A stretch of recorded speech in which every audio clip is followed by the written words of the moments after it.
Londonderry is the second largest city in Northern Ireland, and it is a city that was deeply impacted by the long-term conflict in Northern Ireland, also referred to as the Troubles. If you're not familiar with the story, the Troubles was a violent conflict from about 1968 to 1998 in Northern Ireland between two groups of people. On one side, you had the Protestant Unionists who desired for the province to remain a part of the United Kingdom. And on the other side, you had the overwhelmingly Roman Catholic nationalists who wanted Northern Ireland to become a part of the Republic of Ireland. And for 30 years, these two sides fought it out in the streets of Northern Ireland. Bloody Sunday, from, the U2 song, was perhaps the Troubles' most infamous hour as 27 peaceful nationalist protesters were shot in the streets of Londonderry by the British Army, leaving 13 people dead. Londonderry was a city divided. And what made this city so unique in this conflict was not just its size, but also its geography. Londonderry is literally cut in half by a river, with the Catholic nationalists living on one side and the Protestant Unionists living on the other. And throughout the Troubles, that river was really like the dividing line. It became more than just a river of rushing water. It was a physical reminder of the steady flow of hate and resentment and bitterness and judgment and unforgiveness that cut a city and a nation in half.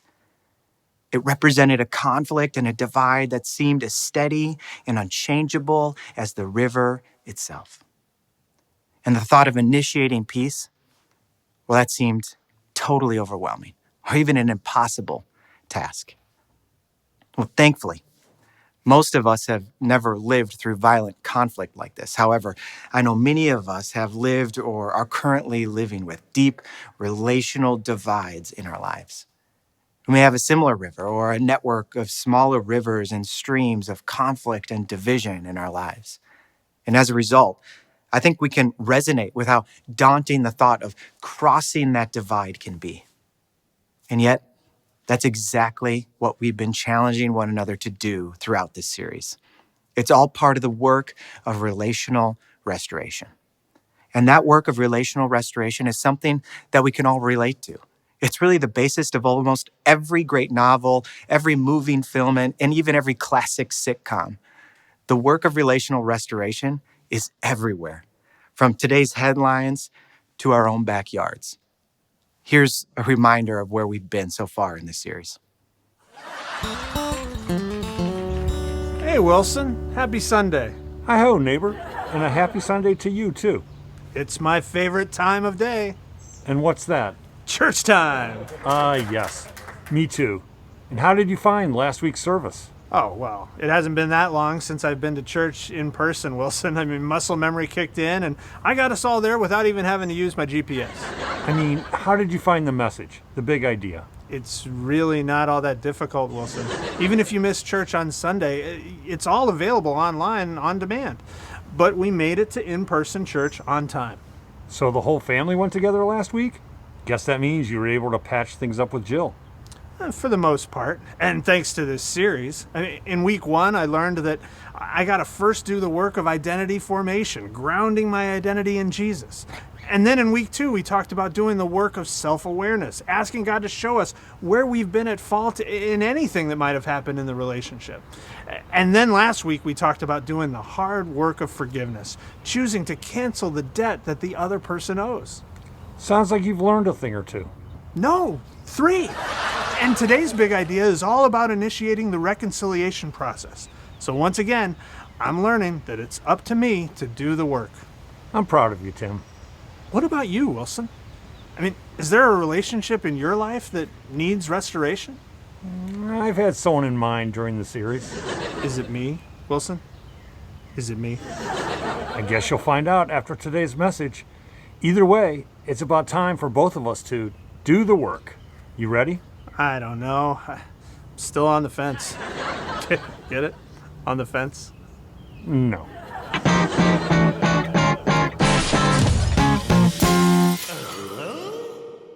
Throughout this series, we're challenging you to think of that one relationship that you would like to see restored.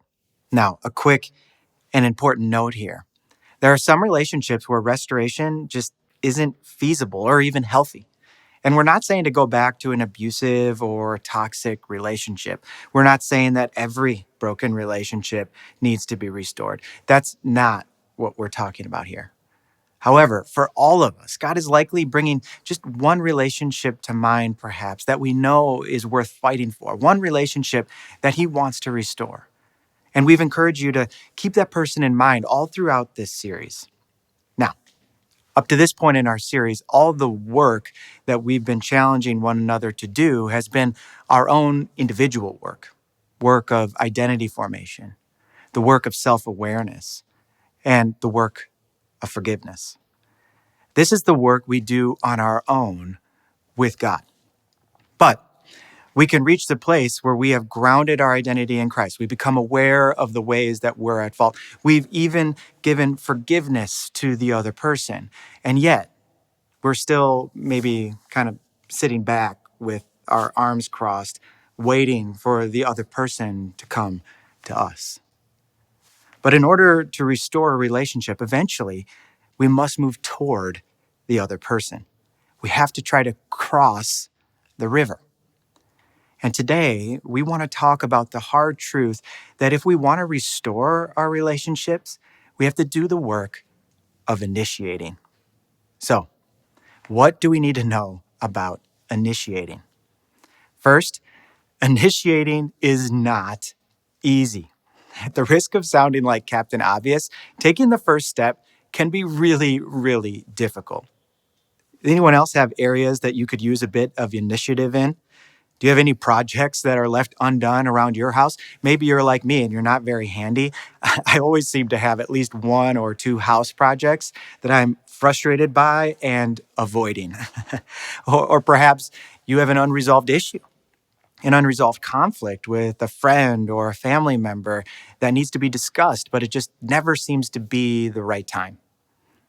Well, whether it's in a high stakes situation or a seemingly insignificant circumstance with something around the house, initiating is not easy because it depends on one person, me. I am responsible for taking the first step. I take the risk to step into the unknown and to seek reconciliation. I may even have to give up some of my free time to repaint a wall or fix yet another household victim to the collateral damage of raising 3 young boys in a tight space. Now, it seems appropriate to name here that when I say it's not easy, that doesn't equal not safe.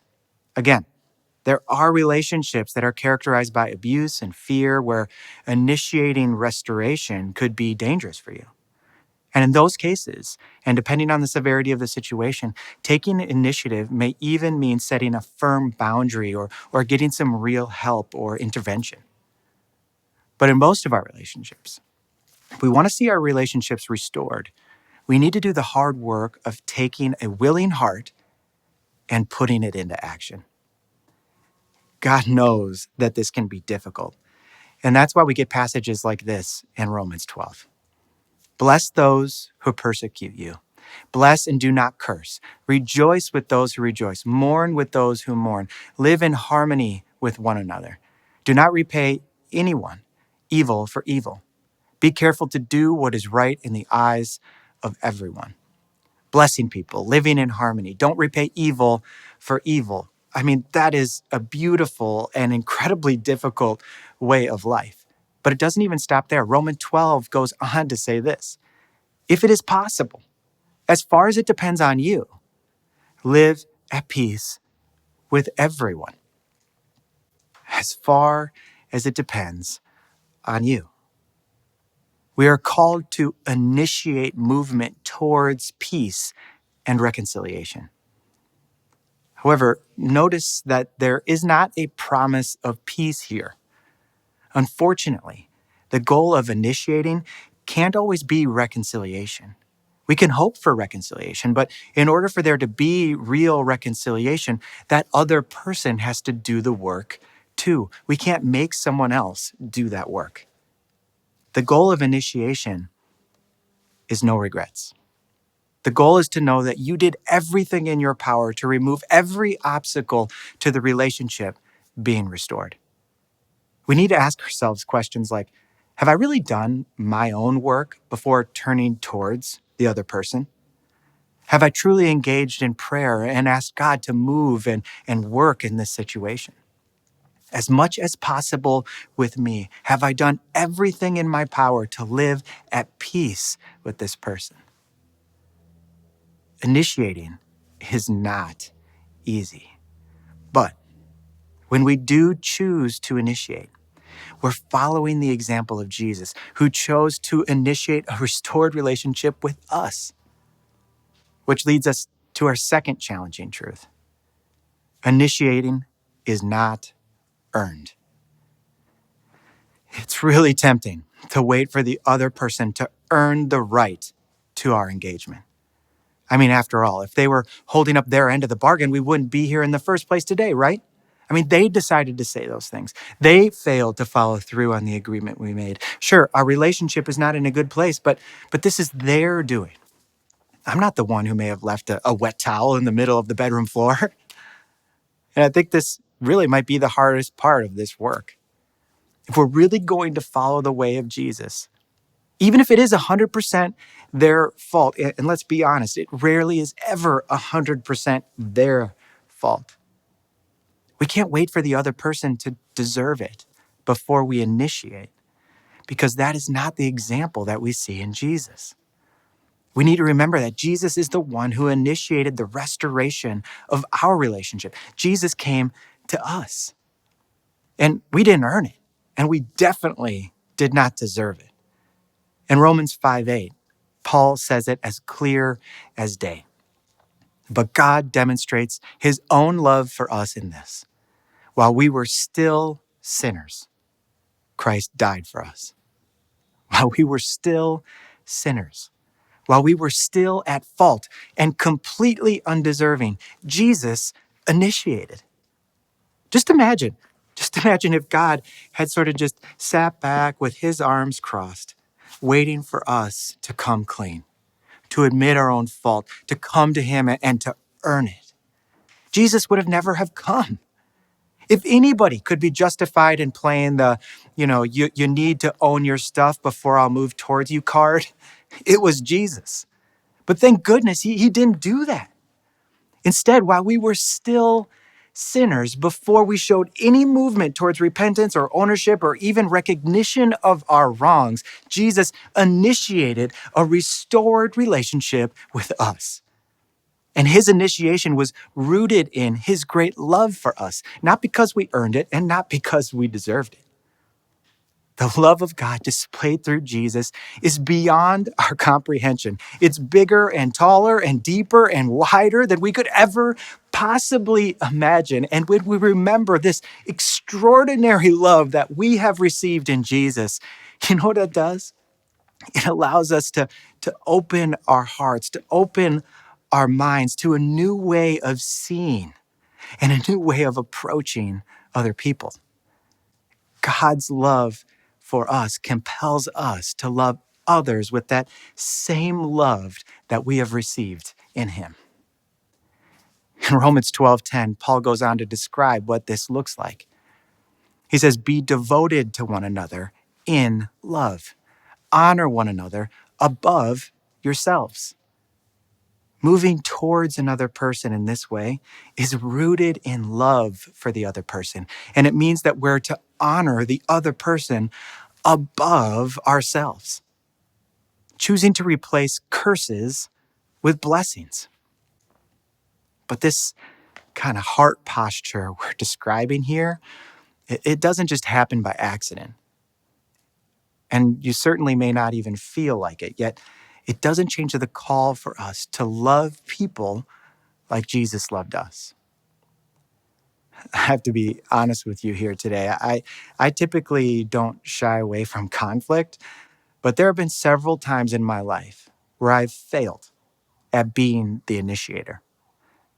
It's so easy just to convince myself or to convince ourselves that if we just ignore it long enough, it will just sort of go away, right? And yet I don't. We don't. have to let our past patterns of behavior dictate how we live from here on. Today we could decide to do things differently. And I believe that one of the greatest reasons God wants us to be initiators when it comes to reconciliation is that he wants to transform our hearts. He wants to transform our minds to see other people the way he sees them. He wants us to begin from a place of seeing their infinite value and their infinite worth. He wants us to see that they too are worthy of Jesus' sacrifice. And when our hearts are softened by how God feels about them, it becomes easier for us to move towards them. Initiating is not easy. Initiating is not earned. And lastly, initiating is for everyone. This is for everyone. It's something that everyone can do. No one is exempt. Initiating is for everyone because the truth is that we have all sat in both of these chairs at different times in our life. There are times when we've been the one who has been wronged. And there have been times where we have been the one who has done wrong. And in some relationships, when conflict is prolonged or complicated, we end up in both chairs, sort of moving back and forth between doing wrong and being wronged. And unfortunately, it's easy to get stuck in a cycle that is making that river of division just deeper and deeper and wider and wider. But as followers of Jesus, the call to initiate is the same no matter which chair you might find yourself sitting in. In Matthew 5:23-24, Jesus clearly articulates his call for us to be peace initiators. He says, therefore, if you are offering your gift at the altar and you're there that you remember that your brother or sister has something against you, leave your gift there in front of the altar. First, go and be reconciled to them. Then come and offer your gift. Once we have done the work of identity formation, self-awareness, and forgiveness, initiating is our next step, and initiating is for everyone. Now, the work that needs to be done may be a little different depending on where you are sitting, but there are some guiding principles for initiating peace that I think can help us whether we are the one who has been wronged or we are the one who is in the wrong. When our heart is in the right spot, and when we feel like it's safe and wise to initiate peace, we can then initiate. So, here are a few guiding principles for initiating. First, we need to be patient. We have to give the other person the gift of not being ambushed. There are few things worse and less effective than a surprise reconciliation. And I think it's best to maybe even send a note of some kind, saying something like, if you're up for it, I would love to talk with you about what happened between us. Is that something that you're ready for? And keep in mind, it's okay if they're not ready. Remember, you can't make reconciliation happen. This is about doing your part and removing any regret. So first, be patient. Second, we need to be differentiated. This means staying away from blaming and limiting yourself to as many I statements as possible. For example, you can say something like, I felt deeply hurt when you said that thing about me. Instead of saying something like, you made me feel terrible when you said that thing about me. Being self-differentiated means that you are in a place where you are able to take responsibility for yourself. It means you can distinguish between your own goals and values and thoughts and feelings. And it means that you can confidently and humbly communicate that without getting threatened or without getting defensive. Self-differentiation is really only possible when we've done all of that internal work in advance of initiating. Then we can have a productive and self-differentiated conversation. Third, we need to be connected. This is all about making sure that you can maintain some level of empathy for the other person. I know it sounds simple, but if you have been in these chairs, you know how hard it can be. Unfortunately, it's possible to be patient and to be self-differentiated, but still be a jerk. And that's really what narcissism looks like. Fighting to maintain an emotional connection to the other person is a commitment to care for the other person without being defined by them. Being emotionally connected while initiating means staying in touch with yourself and the other person. You need to have the freedom and the safety to share your perspective while also giving the other person the freedom to express their own perspective. And finally, we need to be specific. We need to be specific about what happened and how you feel. Then you can explicitly ask for and grant forgiveness out loud, saying things like, I am sorry for blank, and would you please forgive me? But again, be careful not to put them on the spot. It likely took you some time to get to this point to ask for forgiveness, and they will likely need some time to grant it as well, and that's okay. Or if you're the one who has been wronged, it might mean granting forgiveness by explicitly saying, I forgive you for blank. And let me tell you, if you've never been in a moment like this, there can be an incredible freedom and power in saying those words out loud. So, as you follow Jesus by being an initiator, you must also follow his way of love. Be patient, be differentiated, be connected, and be specific as you initiate peace with one another. Remember the city of Londonderry from earlier? The city divided by a literal and metaphorical river of broken trust and broken relationships. Londonderry was broken in two groups of people at odds with one another, literally stranded on the shores of opposition, with a river of hostility and unforgiveness flowing between them. Both sides seemed stuck, either unable or unwilling to initiate. But then something incredible happened about 10 years ago in Londonderry. They built a bridge. On June 25th, 2011, the Peace Bridge was opened. Now that river of division is no longer the most powerful symbol in Londonderry. This spectacular bridge of peace is the redefining landmark of Londonderry. It's a beautiful metaphor of how even the deepest and the widest divides can be bridged by peace if we're willing to follow Jesus as an initiator. And may we never forget that there's another, greater, more beautiful bridge of peace.